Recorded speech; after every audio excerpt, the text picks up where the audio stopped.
I've done it. I've done it. Who's just joined us? 23 minutes past 12 p.m. in England, UK, because you're my 20,000th subscriber. Thank you very much for that. Every 20,000 of yous, every single one of yous. Loves you all. I'm going to tell you another story now to celebrate it. Well, let me tell you this. I lost a little sister when she was 18 months old, right? And here we go, the nose. Her name was Joan.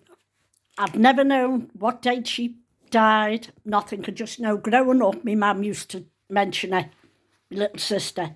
I did have a photo of her in my mother's house, but when my daughter got my mother's house, got cleaned out, they threw it out by mistake, sadly. She was beautiful baby, jet black hair, and I always remember seeing her picture, fluffy pink hat on, and jet black hair she had. Anyway, get on with the story. Let me turn that TV off. And I best putting this on airplane mode.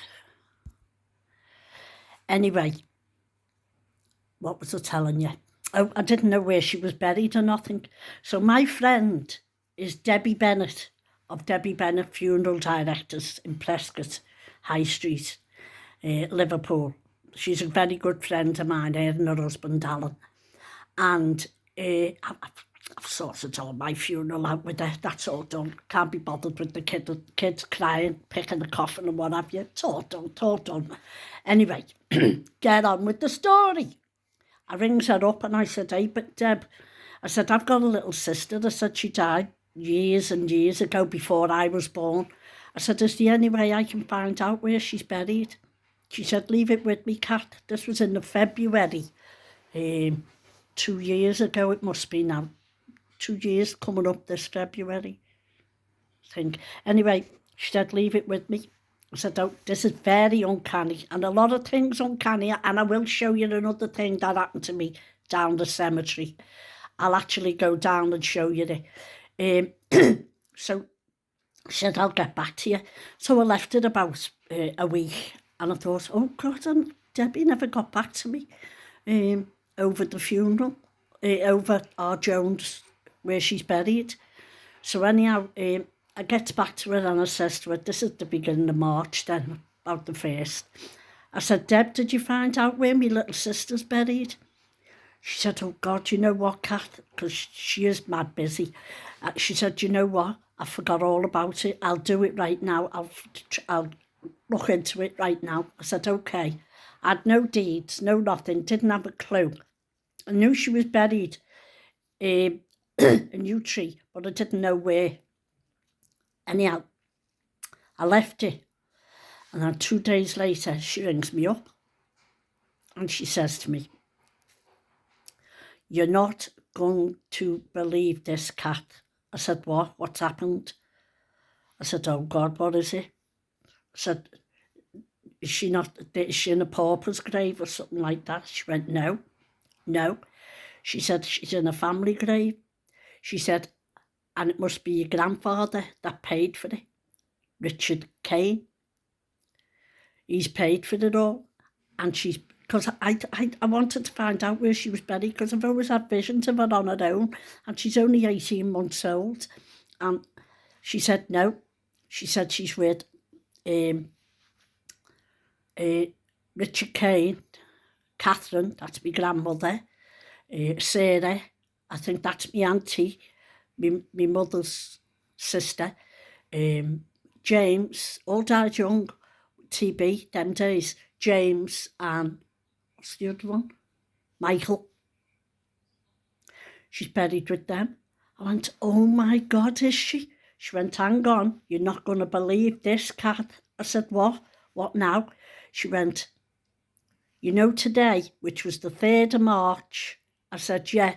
She said, today is the actual day that your sister got buried. How bloody uncanny is that? Just out the blue, I started inquiring, just out the blue. Nothing specific. I just sitting here one day and I thought, I'd love to know where she's buried so I can go and put a flower on.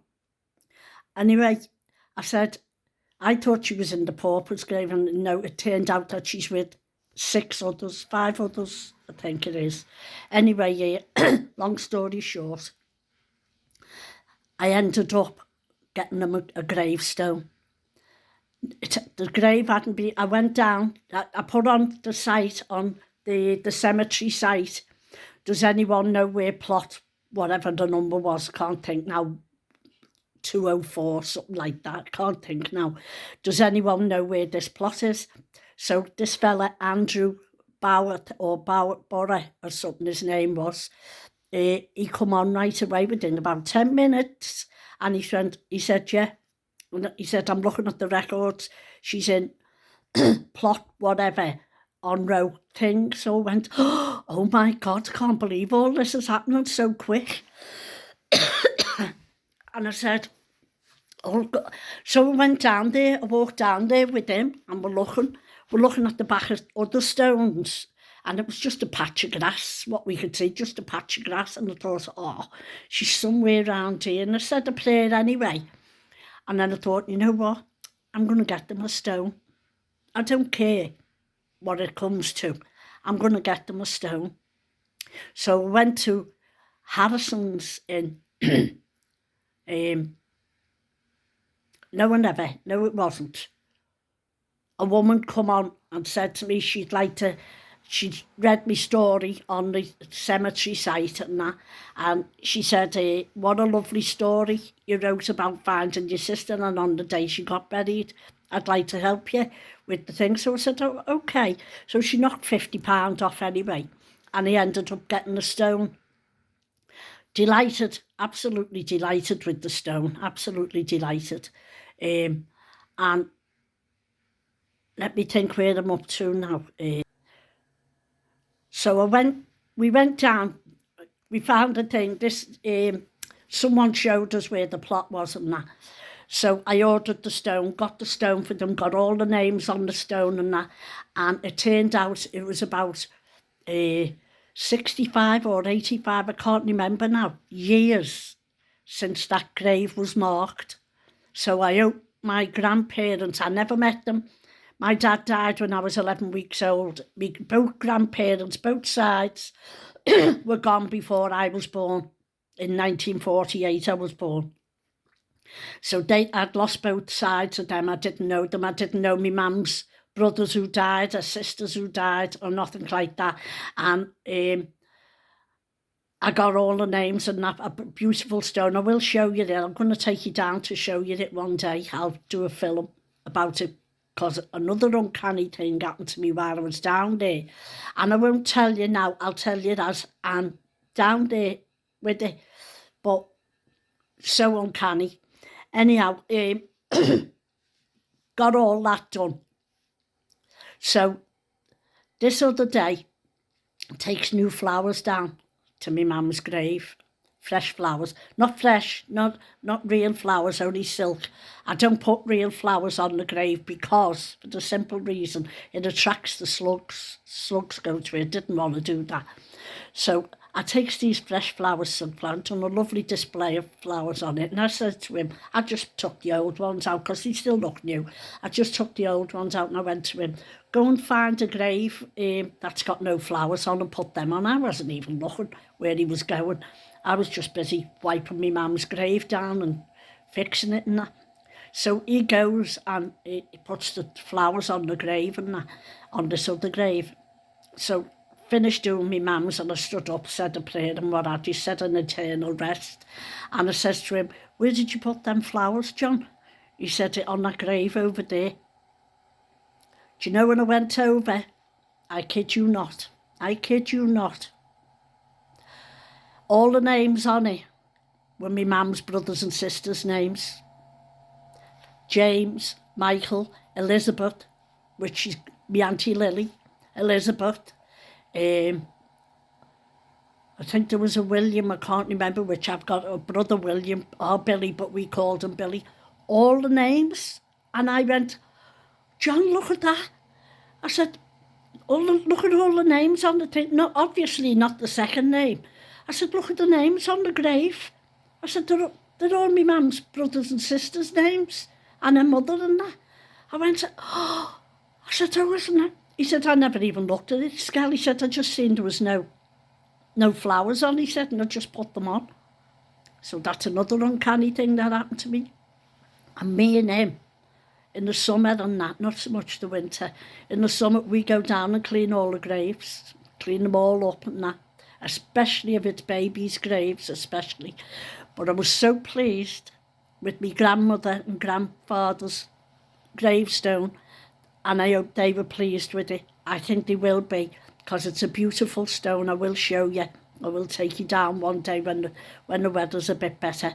I will take you down and I'll tell you the other story that happened to me down there. Very uncanny, gobsmacked, blown away story. I couldn't believe it. So I hope you like this little story I've just told you. These little things only come to me.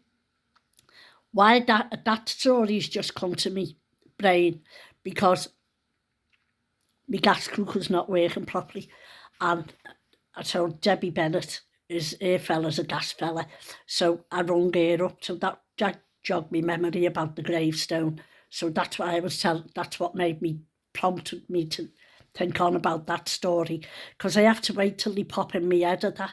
So our Joan, and she was 17 months, not 18 months, what my mother used to say, but she must have been on the verge of 18 months. She died of a hole in her heart. And I think my nan and granddad, I know my mum's brothers and sisters were in the 20s, 120, I think 121, they had TB. They had TB then, because as my mother did. My mother had TB when I was in a foster home when I was 13. Only for I was supposed to go for 6 months while my mother was in a convalescence. I only was in there 3 months, and my mother signed herself out. I was in Manchester. I was 13 years of age, and my mum signed herself out and I come home. But that's another story, you know. So I hope you like that little story I've just told you. When they pop in my head, I will tell you them. But I've done this to mark me 20,000 followers, whoever you were, at 23 minutes past 12 and you subscribed. You're me 20,000 follower. Thank you very much. And all your other 19,999 as well, and you lot.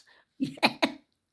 Bye for now. I love you all. You know it makes sense to follow your nan, don't you? Yes. Bye for now.